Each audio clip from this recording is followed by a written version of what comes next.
안녕하세요. 환하게 있는 여러분들의 모습을 보니까 반갑습니다. 피곤하실 텐데도 불구하고 또 이렇게 즐거운 마음으로 여러분들 오신 여러분께 감사를 드리고요. 또 저에게 이렇게 귀한 자리를 주신 우리 목사님께 감사를 드립니다. 사실 목사님께서 저한테 전화를 했을 때요, 제가 노할 수가 없었습니다. 왜냐하면 특권 중에 특권이니까 누구나 다 오고 싶은 자리인데, 그죠? 그래서 제가 목사님 그렇게 하겠습니다 이렇게 말씀을 드렸습니다. 여러분, 한교에서 50년 동안 이상 목회하는 거 쉽지 않아요. 제가 지금 이제 50대 되거든요. 그런데 크고 작은 일들이 불을 주고 있어요. 그래서 이 5년 하는데도 힘드는데 50년 이상 하는 거 쉽지 않겠다. 가끔은요 5년 하고도 그만두고 싶을 때가 많아요. 제가 어저께도 그랬습니다.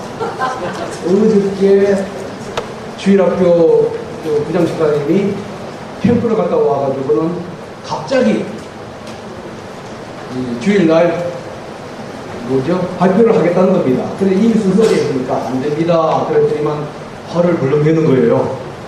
그래서 제가 화가 이만큼 났습니다. 그래서 30분 동안 화를 삭히느라고 자꾸 내려가가지고 우리 이제 손 목사님한테 내게 손 목사였으면 내가 한바탕 할 건데 집사님이 내가 하시니까 내가 말을 못하고 내가 힘들다. 그리고는 이제 토요일날 집으로 들어갔죠.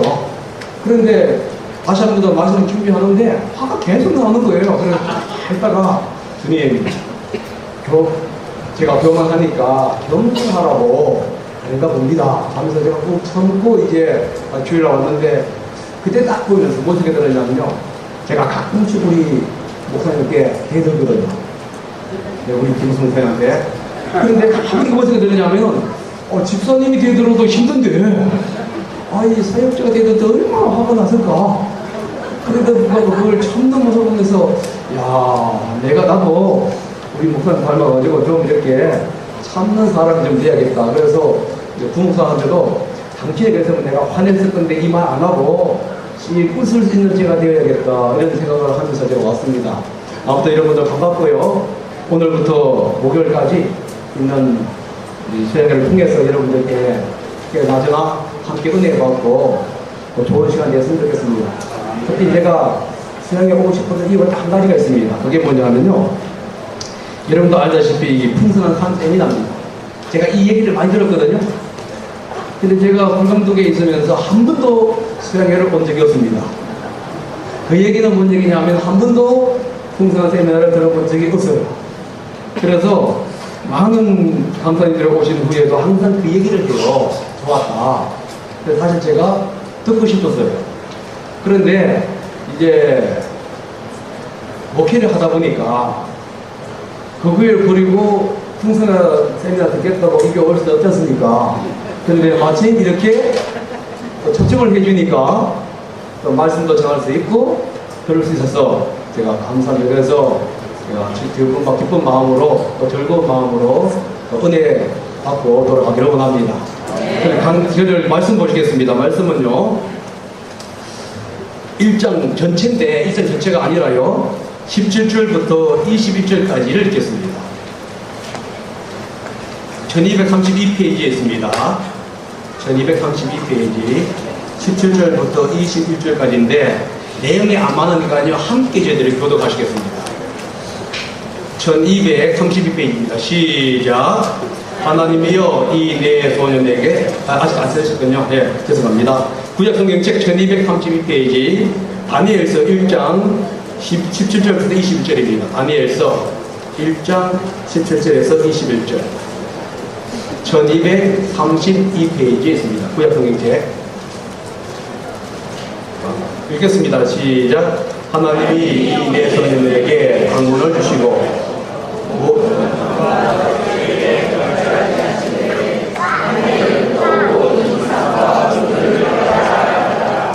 방문받은 대로 그들이 불러 그들의 견의 상품으로 가정이 그들을 느부갓네살 왕으로 데리고 가니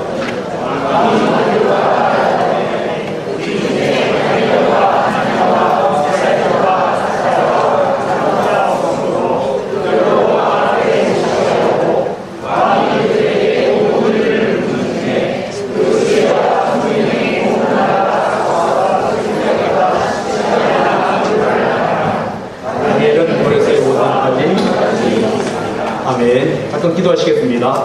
사랑하신 아버지 하나님 감사합니다. 저희들이 오늘부터 수양회를 드립니다. 우리의 마음을 주님께 드리고 또 심신을 주님께 드리고 정신을 드리고 모든 것을 주님께 드리기 위해서 이곳에 왔습니다. 3박 4일 동안 하나님의 말씀을 공부하고 또 세미나를 듣고 형제와 교제함을 통해서 우리 그리스도 예수님의 성품을 담기를 원합니다. 하나님의 인내하심을 담기를 원하고 질서에 순종하는 모습을 담기를 원합니다. 사랑하신 아버지 하나님, 우리에게 주님을 담는 귀한 시간 주심을 감사합니다. 특별히 말씀을 통해서 주님의 은혜를 발견할 수 있도록 인도해 주십시오. 오늘도 하나님의 말씀을 대합니다. 함께 하시고 성령께서 인도하시고 성령께서 이 자리를 주장해 주시기 원합니다. 감사합니다. 예수님의 이름으로 기도했습니다. 아멘. 요즘 TV를 보게 되면요, 맛집을 소개하거나 아니면 맛있는 이 요리를 소개합니다.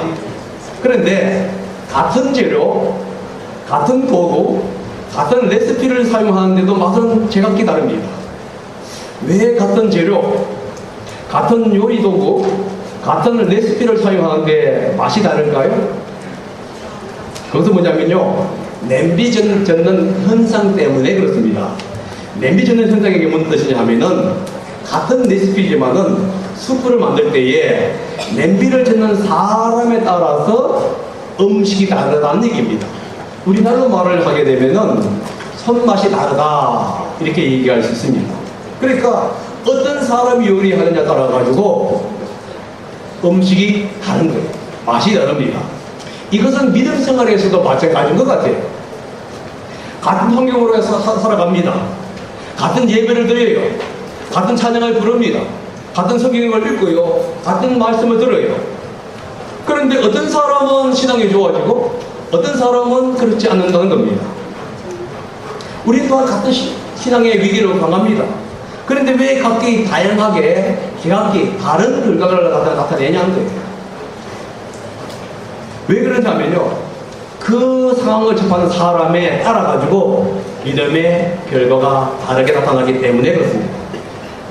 그래서 저희들은 오늘은 우리가 어떻게 하면 하나님을 기뻐하는 삶을 살 수 있느냐, 다시 말해서 하나님이 기뻐하시는 그 맛을, 믿음의 맛을 낼 수 있느냐에 한번 생각해 보기를 원합니다. 특별히 신앙의 위기가 왔을 때 우리는 어떻게 하나님을 기뻐하게 만들 것이고 또 믿음의 맛을 낼 수 있느냐, 여기에 대해서 말씀드리려고 합니다. 그래서 저는 오늘요, 신앙의 위기는 언제 오고 신앙의 위기가 왔을 때 우리가 어떻게 대처해야 되고, 그러니까 우리가 그렇게 대처했을 때의 결과는 무엇인지에 대해서 1장 전체를 통해서 살펴보기 원합니다. 사실 신앙의 위기는요, 환경이나 교육을 통해서 온다는 사실을 여러분 기억하셔야 합니다. 특별히 저희는 오늘 여기에서 환경적인 측면을 먼저 살펴보기를 원합니다. 지금 다니엘과 세 친구는요, 요야김 왕 통치 3년 605년입니다. 주전 605년도에 이제 바벨론으로 포로로 잡혀갑니다. 그런데 이 주전 605년에 언제냐면요, 느부갓네살 왕이 이집트와 아시리아 왕국이 연합을 해가지고 이제 바벨론을 싸울 때에 갈그미스 전투에서 이들을 물리칠 때의 사건입니다. 연도예요. 그래서 이 느부갓네살 왕이 다 물신 후에 시리아와 팔레스틴, 지금으로 말하면 가나안 땅을 다 통치를 하게 됩니다. 그리고는요, 바벨론의 속국으로 만들게 돼요. 이때 요야김 왕에게는 이제 종을 바치게끔 만들고 성전 기물이라든가 왕족이라든가 귀족의 자녀들을 데리고 갑니다. 이때 다니엘과 세 친구가 이제 바벨론으로 붙잡혀 가게 됩니다. 사실 그들은요, 지금 다른 문화로 간다는 사실을 기억하셔야 합니다. 자, 이스라엘은요, 여호와 하나님을 섬기는 그런 문화를 가진 나라입니다. 그런데 바벨론은요, 하느님과 관계없는 다양한 이방신들을 섬기는 그런 문화 속으로 지금 들어가고 있다는 사실을 기억해 보셔야 돼요. 특별히 바벨론의 신은 뭐냐, 말뚝신입니다. 여러분 2절에 보게 되면요, 이런 얘기가 나옵니다. 하느님의 전 그릇 얼마를 그의 손에 넘기심에 그가 그것을 가지고 신할 땅 자기 신들의 신전에 가져다가 그 신들의 보험을 창고에 두었더라. 여기서 말하고 있는 자기 신들의 신전이 뭐냐, 말뚝 신전을 얘기합니다. 그러니까 지금 느부갓네살 왕은요, 말뚝 신이 이스라엘의 여호와 신을 이겼다 하는 전표로, 하지만 트로피로서 지금 성전에, 예루살렘 성전에 있는 기물들을 가지고 자기 신의 신전 위에 딱 두었던 거예요. 여러분 바로 이겁니다. 환경이 바뀔 때요, 신앙의 위기가 와요. 손님이 오게 되면은 손님 위주로 모든 주인의 삶이 바뀝니다. 제가 전도하고 싶은 사람이 있는데 저희 아파트의 1층에 있는 분이었어요.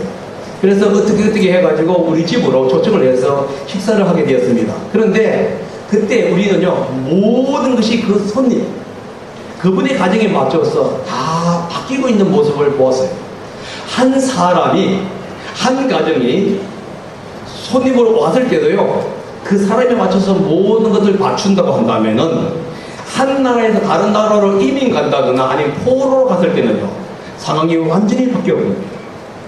지금 다른 문화를 지금 경험하고 있다는 거예요. 그래서 선교사님들이 어려운 이유가 뭐냐면요, 자기 익숙한 문화 속에서 다른 문화로 가므로 말미암아 그들은요, 신앙의 갈등을 느끼는데 특별히 사모님들이에요. 왜냐하면 문화가 다르지요? 언어가 다릅니다. 그럼으로부터 오는 이 갈등이라는 것은요, 엄청나요. 그래서 많은 사모님들이 우울증과 같은 증세를 갖고 있는 그 이유가 뭐냐, 바로 다른 문화입니다. 그런데 신앙도 마찬가지예요. 한 교회에서 다른 교회를 하게 되면요, 어떤 사람은 잘하는 사람이 있는가 하면 많은 경우에 그 교회와 지금 조정을 하기 위해서 신앙적으로 상당히 어려우시는 경우가 있습니다. 왜요? 환경이 바뀌기 때문에 나오는 현상들이에요. 지금 다니엘과 세 친구는요, 다른 문화, 특별히 불신앙의 문화 속으로 들어가보려고 말미암아 이제 신앙의 위기가 오는데, 특별히 이 신앙의 위기는요, 교육, 세대 교육을 통해서 왔다는 사실을 기억하셔야 합니다. 보십시오. 다니엘은 지금 사실요, 금수저입니다. 여러분 금수저 잘 아시죠? 귀족 출신이고요, 용무가 뛰어나고요, 그 다음에 머리가 똑똑한 사람이에요. 사진을 보면 이렇게 갑니다. 왕위 황관장 이스분하에게 말하여 이스라엘 자손 중에서 왕족과 귀족 몇 사람, 곧 흠이 없고 용무가 아름다우며 모든 지혜를 통철하며 지식에 통철하며 학문에 익숙하여 왕국의 수많은 소년을 데려오게 하였고, 여기 보게 되면요, 가문입니다. 명문 가문, 외모, 학벌, 탁월한 사람을 지금 세워라. 그러니까 금수저를 데리고 왔는데, 이 금수저가 나라가 망함으로 말미암아 은수저가 되어버렸어요. 흙수저가 되어버렸습니다. 나라가 망하다 보니까 집안도 망하게 되고요. 그래서 결국 어디로 갔느냐, 포로로 돌아가게 되어버립니다. 그러니까 인생이 나쁜 면에서 역전이 되어버린 거예요. 호화롭고 잘 되는 생각 속에서 이제는 포로로 되어옵니다. 이때 뭐가 오죠? 신앙의 위기가 옵니다. 그런데 이제 이 흙수저에서 금수저로 갈 수 있는 기회가 생겨버린 거예요. 다시 말해서 바벨론 왕이 다니엘에게 기회를 줍니다. 내가 주어지는 어떤 이 교육의 이수를 잘 마치게 되면 내가 금수저로 만들어주겠다, 이렇게 얘기하고 있어요. 여러분 한번 생각해 보십시다. 여러분들에게 만약에 그런 기회가 왔다면 어떻게 할까요? 같습니까? 요즘에 젊은이들 직장 구하기 힘들지요. 통계에 의하면요, 46%가 대학 졸업한 사람 중에 46%가 직장을 갖지 못한다고 얘기합니다. 공무원 시험은요, 하늘의 별따기예요. 제가 한번 올해에 봤는데 행정직 공무원입니다. 전국구는 뭐냐, 406.6대 1이에요. 지방직은요 216.6대 1입니다. 교육행정은요 299대 1. 여러분, 그러니까 공무원 되기 쉽지 않습니다. 그런데 만약에 대통령이 7급 특채를 하겠다 그러면 어떻게 되겠습니까, 여러분? 그런데 지금 느부갓네살에 보면요 7급이 아닙니다. 중앙행정직으로 5급 관리로 임명해 주겠다는 겁니다. 성경에 보십시오. 4장 5절부터 특별히 5절에 보게 되면요 3년을 기르게 하였으니 그 후에 그들을 왕 앞에 서게 할 것이니라. 지금 뭐냐면요 지방직 5급이 아니에요. 중앙정부에서 5급인데 그것도 왕의 앞, 왕과 대면하면서 지금 업무를 봅니다. 그래서 잘 뛰기만 하면요 3급, 1급으로 갈 수 있는 그 특징을 준다는 얘기입니다. 다시 말해서 성성장구할 수 있는 기회가 주어져요. 뿐만 아니라 왕이 주는 장학금으로 공부를 해요. 특혜 중에 특혜입니다. 그런데 여러분 이런 특혜를 줄 때는 반드시 목적이 있습니다. 괜히 느부갓네살 왕의 특혜를 주는 게 아니라 무슨 특혜를 주는 거느냐, 교육 철학을 통해서 그 사고를 바꾸는 게 목적이에요. 왜냐하면요 관리가 되려면은 그 나라의 철학을 따라가야만 하는 겁니다. 그래서 지금 왕이요 특혜를 주면서 뭐 하거든요, 교육 철학이라든가 이런 것 통해서 사상을 바꾸어요. 다른 말을 말해서 세계관을 바꾸는 작업을 시작합니다. 자 보세요. 다니엘 그 세 친구는요 유대인의 질문이기 때문에 유대인의 사고를 갖고 있습니다. 그것은 뭐냐면요 하나님 중심의 세계관이에요. 하나님이 모든 걸 창조했다고 하는 그 세계관을 가지고 있는데 지금 바벨론으로 들어가게 되면요 하나님이 아닌 이방신을 믿는 철학, 그 세계관으로 바꾸어지는 것이 얘기합니다. 다른 말은 뭐 이겁니다. 유대인처럼 생각하는 사람이 유대인처럼 생각하는 것이 행동하는 것이 아니라 이방인처럼 생각하고 이방인처럼 행동하게끔 만드는 것이 뭐냐, 그들의 철학이에요.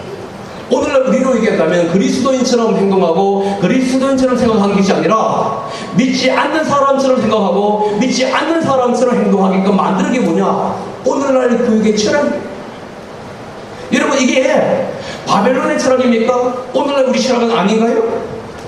지나로에서부터 시작해가지고 성교육에 이렇게까지 오늘날 많은 교육은요 성경과 전혀 어긋나는 철학을 하고 있습니다. 이게 뭐냐, 오늘날 교육의 철학이고 느부갓네살 왕이 다니엘과 세 친구에게 주어진 철학의 교훈이에요.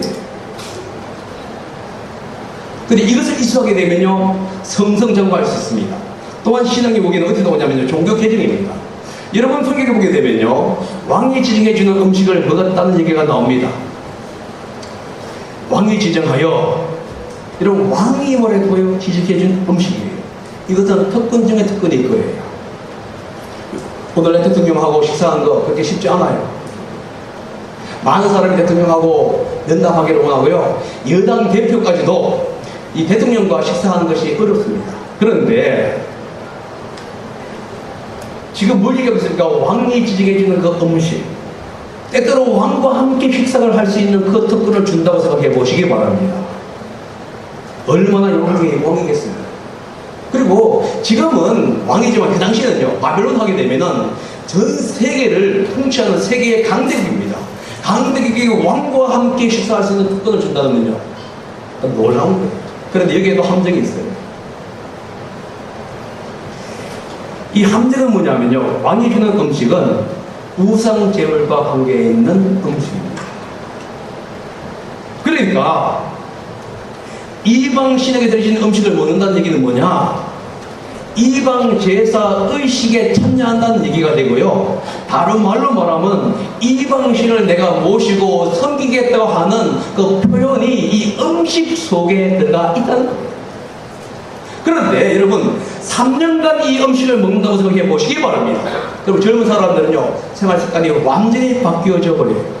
사고가 바뀌고요 생활이 바뀌다 보면 더 이상 하나님을 믿는 사람처럼 생각하지 않습니다. 하나님을 믿는 사람처럼 행동하지 않아요. 오히려 바벨론 사람처럼 생각하고요 바벨론 사람처럼 행동하게 되어 있게 돼 있어요. 왜요? 음식은 그렇게 중요해요. 한국 사람들이 왜 세계 각국 나가서 김치 찬지 아십니까? 한국 사람이기 때문에 그래요. 그런데 김치를 버리는 순간 한국의 고유한 특징이 사라지게 되어버린다는 거예요. 이게 뭐냐면요 음식이 가지고 있는 특징입니다. 그런데 여러분 생각해 보게 되면요 유대인들이 이 음식을 통해 가지고 이방인과 유대인을 갈라놓는다는 사실을 기억하셔야 합니다. 성경은요, 철저하게 음식에 대해서 얘기하는데 뭐냐? 먹을 수 있는 것, 먹지 못하는 것. 이게 뭐냐면요, 부정한 것, 깨끗한 것이. 그런데 유대인들은 절대로 부정한 것을 만지면 안 됩니다. 먹어서도 안 돼. 그래서 결국은 그 음식 때문에 유대인과 이방인이 분리가 될 수밖에 없게 되어 있어요. 그러니까 여기서는요, 음식은 단순한 음식이 아니라 종교 개혁을 위한 음식입니다. 사람들은 사실 얘기합니다. 아, 그냥 왕이 주는 음식을 그냥 안 먹었다. 그게 아니에요. 이거는요, 종교 개혁이에요. 유대인이 아니라 이방인처럼 생각하고 이방인처럼 살아가는 그런 이유 때문에 지금 음식을 먹게끔 만드는 것이라는 거예요. 그런데 여러분, 죄는요, 한 번 지으면요, 죄의식이 생깁니다. 근데 그 죄가 한 번 짓고, 두 번 짓고, 세 번 지으면요, 그 다음에는 죄의식이 안 생겨요. 그건 마찬가지입니다. 이 다니엘과 세 친구가 맨 처음에 이 부정한 음식을 먹을 때, 특별히 이방 신약에 들어있는 음식을 먹을 때예요, 처음에는 죄의식이 느낄 수 있습니다. 그런데 두 번 먹고, 세 번 먹고, 3년을 먹는다면요, 이제는 그 음식이 익숙해져요. 그러면요, 유대인이 아니라 완전히 이방인으로 바뀌는 거예요. 지금요, 느부갓네살 왕이 그걸 얘기하고 있는 겁니다. 지금 다니엘 세칙으로 완전히 개정시키려고 하고 있고, 세 번째 개정은 뭐냐면요, 창시 개명이에요. 여러분들, 우리 일제시대 때 일본이 우리 조상들을 이름을 바꿉니다. 그렇죠? 왜요? 민족 말살 정책의 일환으로 바꾸는 거예요. 이름이 바뀌게 되게 되면요, 자연스럽게 민족 고유의 뿌리는 바뀌게 됩니다. 그런데 여러분, 다니엘의 세 친구들에게 느부갓네살 왕이 이름을 줍니다. 자, 보세요. 실제로 보게 되면은 환관장의 그들의 이름을 고쳐 다니엘은 벨사살이라 하고, 하나냐는 사드락이라 하고, 이사벨은 메색이라 하고, 이사라는 아벤느고라 하였더라. 여기서 보세요. 다니엘의 뜻은 무슨 뜻이냐면은, 하나님은 나의 심판자이시다, 혹은 하나님은 심판하신다, 이런 뜻이에요. 그런데 벨사살이라는 게 뭐냐? 말뚝. 이걸 벨이라고 얘기합니다. 말뚝이요, 보호해 주십시오, 이런 뜻이에요. 다른 말로 하기에는요, 말뚝은 그의 생명을 보호하신다, 이런 뜻입니다. 그러니까 보십시오. 다니엘에서 하나님이 나에게 생명을 주시는 분이고, 그분이 나의 창조주이고 주님이라는 그 이름 속에서 바벨론 신이 나의 생명을 보호해 주시는 분이라고 바뀌어지고 있는 것을 얘기해 주고 있습니다. 그 다음에요, 하나냐입니다. 하나냐는 뭐냐면요, 주님은 은혜로운 분이다, 이런 뜻이에요. 그런데 사드락은요, 아큐의 명령을 받은 자라는 뜻이에요. 아큐는 뭐냐? 달신의 이름입니다. 다시 말해서 하나님의 은혜로 사는 것이 아니라 바벨론 달신의 명령으로 살아간 사람이 누구냐? 바로 하나냐예요. 이름이 바뀌면서 바뀝니다.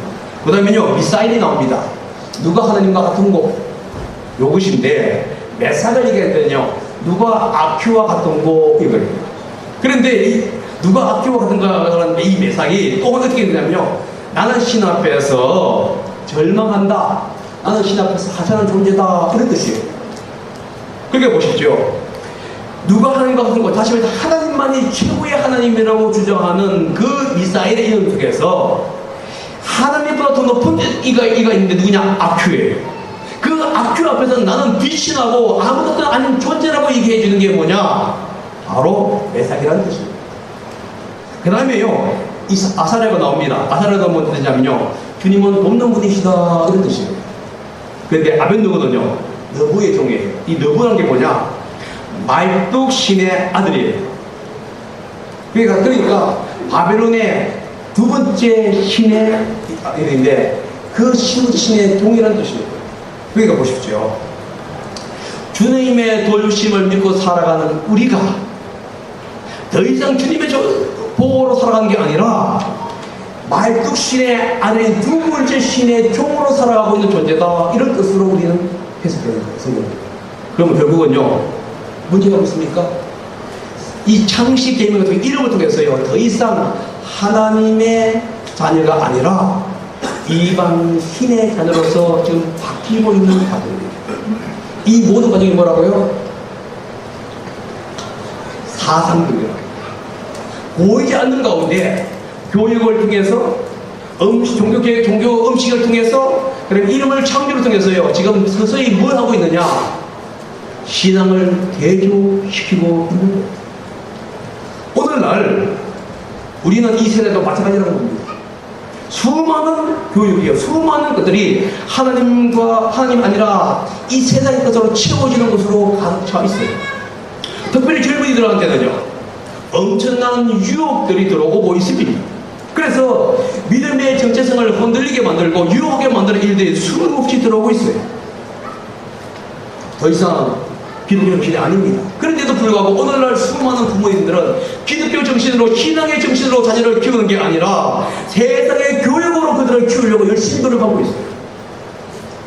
하나님의 말씀으로 그들을 키우는 게 아닙니다.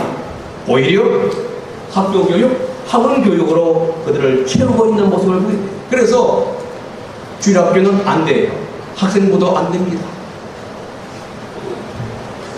왜 교회 가냐고? 교회 가는 시간이 있으면은 학원 가서 열심히 공부해서 좋은 대학 들어가라고 이렇게 교육시킵니다. 그래서 제가 신문을 봤습니다.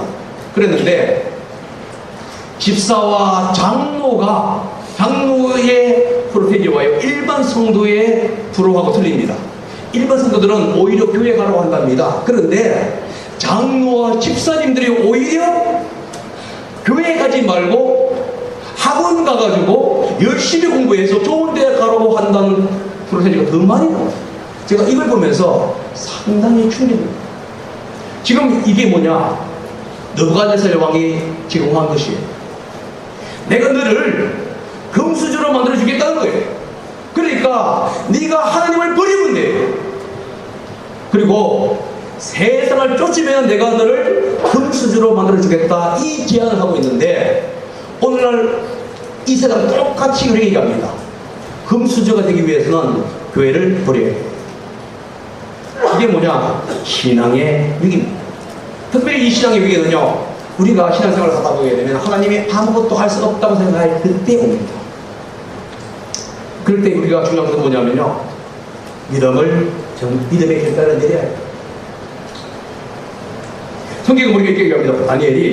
다니엘은 뜻을 정하고, 8절에 뭐 한다고요? 뜻을 정하고. 뭘 뜻을 정했느냐? 지금요, 받아들일 뜻은 받아들이고 받아들이지 못할 뜻을 받아들이지 않는 그 뜻을 정했다는 얘기입니다. 다니엘은요, 이름과 교육은 받아들입니다. 대신 종교는요, 안 받아들여요. 음식은 안 받아들입니다. 왜냐하면은 성경에는요, 이방 학문을 받아들이지 말라는 얘기가 없고요, 이름을 바꾸지 말라는 얘기가 없습니다. 그러나 성경은 음식에 대해서는 엄격하게 얘기를 해줘요. 그래서 다니엘은요, 하나님의 말씀대로 하나님이 정해주었던 음식, 종교적인 문제에 대해서는 엄격하게 노를 얘기하고 있고요. 그리고 다른 부분, 학문이라든가 이름을 바꾸는 부분에 대해서는 그가 알아갑니다. 왜냐하면 그것은 자기가 이길 수 있기 때문에 그렇습니다. 여러분, 그런데 이 믿음의 결단을 하는 데는요, 고통이 수반돼요. 여러분 보세요. 이 음식은 누가 준 음식이죠? 왕이 준 음식이에요. 왕이 지정한 음식을 거절한다는 얘기는 왕의 호의를 거절한다는 얘기가 나오면 되는 겁니다. 왕의 호의를 거절하는 순간 그 사람은 징계감이에요. 아마 죽음도 각오를 해야 할지도 모릅니다. 그러니까 그의 생명의 오락가락하는 것이 뭐냐? 왕의 호의를 거절하는 거예요. 그런데 또 하나가 있어요. 내가 믿음의 결단을 내게 되게 되면은 제3자가 피해를 입게 됩니다. 성경의 10절을 보게 되면요, 황관장이 다니엘에게 이르되 내가 내 주 왕을 두려워하노라 이렇게 얘기합니다. 그 다음에 마지막에 얘기합니다. 그렇게 되면 내가 너희의 요구를 다 들어주게 되면은 너희 때문에 내 머리가 왕 앞에서 위태롭게 되리라 하니라. 지금 뭔 얘기하고 있습니까? 다니엘이 믿음의 결단을 내리는 순간 다니엘뿐만이 아니라 황관장의 생명이 오락가락해지는 거예요. 이게 어렵습니다. 왜 오늘날 우리가 하느님 앞에 나가기에 어려운가냐면요, 내 생명만 있으면 괜찮습니다. 그런데 내 생명이 뿐만 아니라 내 가족이 희생에 나가게 되고요, 내 자녀가 희생을 나가게 돼요. 그러다 보니까 믿음의 결정을 내릴 때에 어려워요. 그러나 여러분, 다니엘은요, 제3자가, 자기뿐만 아니라 제3자가 위험에 빠질 수 있다는 것을 알면서도 그는 뭐랍니까? 믿음의 결정을 내립니다. 그런데 여러분, 중요한 것은 이겁니다. 뜻을 정하는 것에서만 우리는 너버려서는 안 된다는 거예요. 오히려 행동으로 옮겨야 되는 거예요. 지금 다니엘은요, 황관장에게 가서 얘기합니다. 황관장의 처지 충분히 이해합니다. 그런데 피해가지 않도록 해주겠습니다. 그래서 우리에게 10일 동안 시험해 보십시오. 그래서 만약에 비교해 본 후에 우리의 몸이 연약해진다거나 문제가 있게 되면은 우리가 우리의 대안을 묻겠습니다. 그러나 그게 아니라면 우리의 요구를 들어주십시오.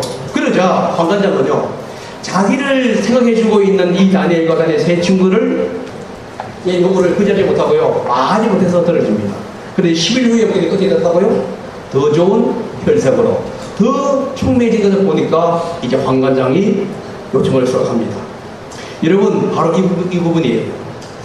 우리가 하늘 앞에 믿음의 결정을 내리는 것은요, 여러분, 쉬운 게 아니에요.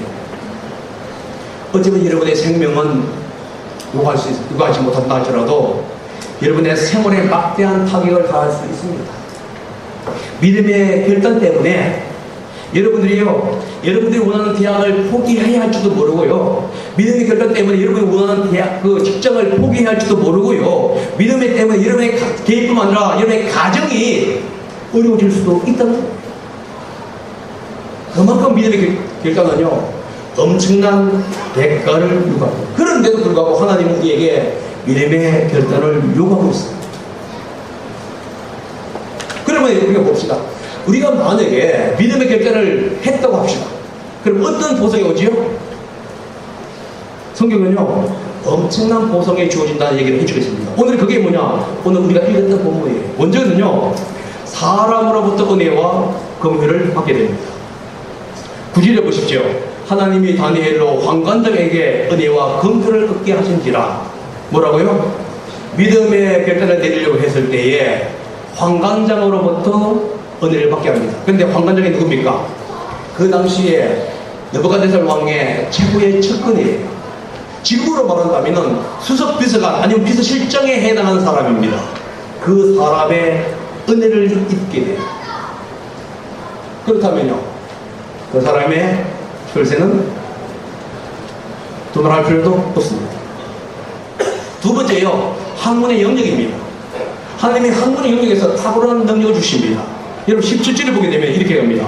하나님이 이 네 소년에게 학문을 주시고 모든 서적을 깨닫게 하시고 지혜를 주셨으니, 여러분들의 자녀들이 공부 잘하기를 원하시죠? 공부 잘하기를 원하지 않는 사람은 없을 거예요. 그러면 여러분들 딱 결정하실 게 있습니다. 믿음의 결단을 하게 만드시는 거예요. 왜냐하면은 믿음의 결단을 하게 되면 하나님은요, 책을 읽을 때에 이해할 수 있는 놀라운 능력을 주셔요. 그리고요, 핵심을 파악할 수 있는 능력을 주신다는 거예요. 책을 펴면 졸리는데, 그러나 믿음의 결단을 하게 되면 하나님께서 졸리는 것이 아니라 그 책을 본 순간에 그것을 이해할 수 있는 놀라운 파악한 능력을 주십니다. 지금 성경이 그 얘기하고 있어요. 암기해야 할 것들은요, 순식간에 암기할 수 있는 그 능력도 하나님이 제공해 준다는 거예요. 이게 성경이 얘기하고 있습니다. 그러니까 여러분, 믿음의 결단을 얘기하게 되면요, 하나님 깨닫는 능력을 주심으로 말미암아서 작은 시간에도 탁월한 능력을, 뛰어난 능력을 행할 수 있도록 하나님이 주시는 게 뭐냐? 하나님의 은혜예요. 또 여러분들을요, 다니엘에게 하나님께 뭘 주셨느냐? 미래를 아는 능력을 주셨어요. 다니엘은 또 모든 환상과 꿈을 깨달아 알더라. 뭘 안다고요? 미래를 볼 수 있는 것. 만약에 사람이 5분 후에 그것을 알기만 한다면요, 그 사람은 독재자가 될 겁니다. 세계의 독재자가 돼요. 많은 사람들이 그 사람을 추종하게 됩니다. 그런데 다니엘 보기 성경 보니까 다니엘은요, 꿈과 환상을 깨닫는 능력을 갖고 있어요. 미래를 볼 수 있는 능력을 갖습니다. 여러분, 이것은요, 오늘날 직장생활을 하는 사람들, 그 사람들에게 중요한 겁니다. 어떤 사업을 할 때에 무엇이 사업이 잘 되는지 안 되는지를 알 수만 있다면요, 틀려지겠죠. 사업한 사람들도요, 내가 이러다 투자할 것인가 말 것인가를 가질 수 있다면요, 그건 틀려집니다. 하나님이 뭐라 했느냐? 믿음의 결단을 내는 사람에게 바로 이러한 능력 주신다는 거예요. 안목을 주시고요, 적정한 미래를 무엇이 잘하는지 안 되는지를 알 수 있는 그 능력 주신다고 주님은 우리에게 약속해 주고 있습니다. 또한 주님은요, 뛰어난 능력 주셔요. 성경에 보니까 이렇게 갑니다. 왕이 그들과 말하여 보매 무리 중에 다니엘과 하나야와 미사일과 아사랴와 같은 자가 없으므로, 뭐라고요? 그들과 비교할 수 있는 사람이 없다는 겁니다. 뭔 얘기하고 있습니까? 탁월한 능력을 주셔요. 해서 직장생활을 하는데 그 사람 보기만 하면 별볼일 없는 것 같아. 그런데 일만 밖에 누게 되게 되면 결과물을 딱 낸다. 그러면요, 틀려지겠죠. 아무리 그 사람이 그리스도인으로서 상사들에게 좋은 가점을 갖는다 할지라도요, 그 사람에게 탁월한 능력이 있어요. 맡기기만 하면 일을 끝내줘요. 그러면요, 어느 누가 그 사람을 싫어하겠습니까? 그런데 믿음의 결단을 하게 되면 하나님께 이렇게 능력을 주신다고 약속하고 있어요. 더 나가서 여러분, 왕의 신임과 은총을 받게 됩니다. 그 얘기합니다. 그들을 왕 앞에 서게 하고, 그 다음에요, 10배나 나은 줄을 아니. 누구보다요? 바벨론의 그 관리들보다. 여러분, 직장 다니는 사람은 회사 사장이 알아주게 되면요, 모든 것이 끝입니다.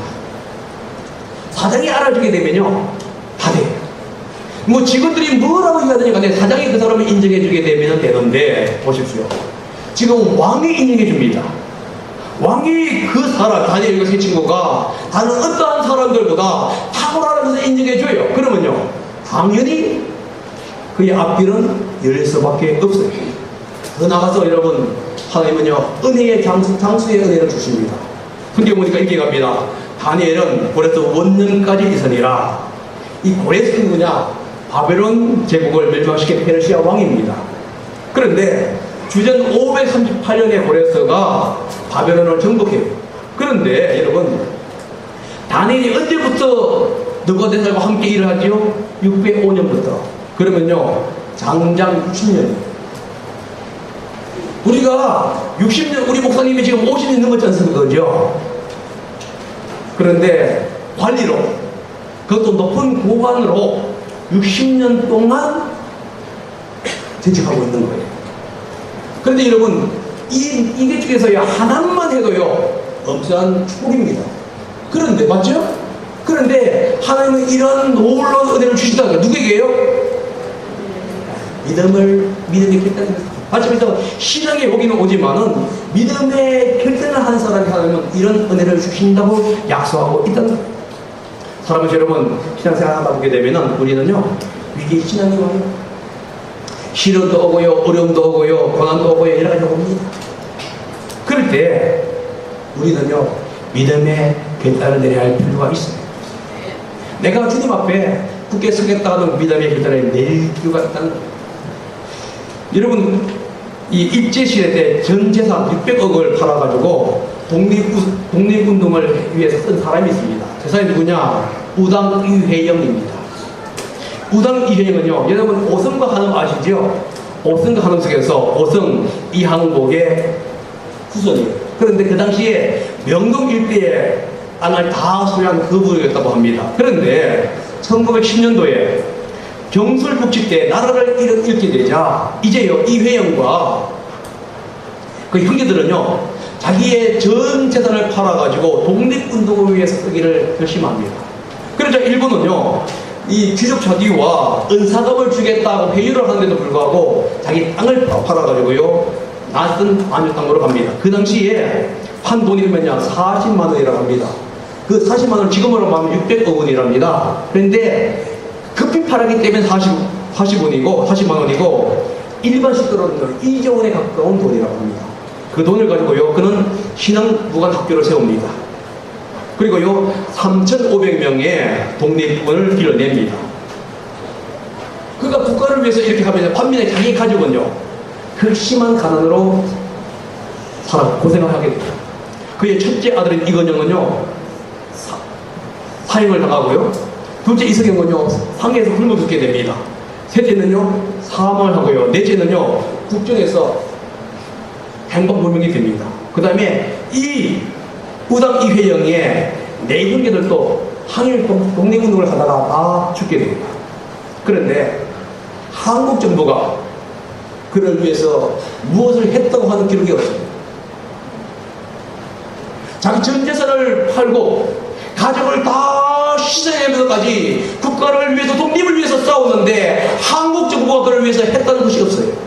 그러나 여러분, 우리 하나님은 보상해 주시는 분입니다. 성경 그 얘기하고 있습니다. 여러분이 믿음의 결단을 내리는 순간 하나님은요, 여러분들께 모든 것을 채워줄 수 있는 그 분이기 때문에 여러분의 가정도 책임지고요, 여러분의 개인도 책임지고요, 여러분의 자녀도 책임진다고 주님은 얘기하고 있습니다. 여러분, 사랑하시는 여러분, 우리가 신앙의 어려움이 올 때에, 이런 믿음의 어려움이 올 때에, 어떤 삶을 살아갈 때에, 위기가 올 때에 여러분, 내가 주님만을 붙게 잡겠다고 믿음의 결단을 내리시기 바랍니다. 그럴 때 주님은 여러분들을 책임져 주실 것입니다. 기도하시겠습니다. 사랑하신 아버지 하나님, 우리가 믿음의 결단을 내릴 수 있도록 도와주십시오. 신앙의 위기가 오고 여러 가지 올 때에 우리가 이 세상으로 가는 것이 아니라 오히려 주님께로 갈 수 있도록 주님 도와주십시오. 감사합니다. 예수님의 이름으로 기도했습니다. 이 시간 다 같이 일어나시겠습니다. 저희들 이 시간 다 같이 일어나시겠습니다. 이 시간 다 같이 일어나셔서 저희들 초청 찬송하기 전에 잠깐 머리를 숙이시겠습니다. 그리고 오늘 우리 최철광 목사님을 통해서 하나님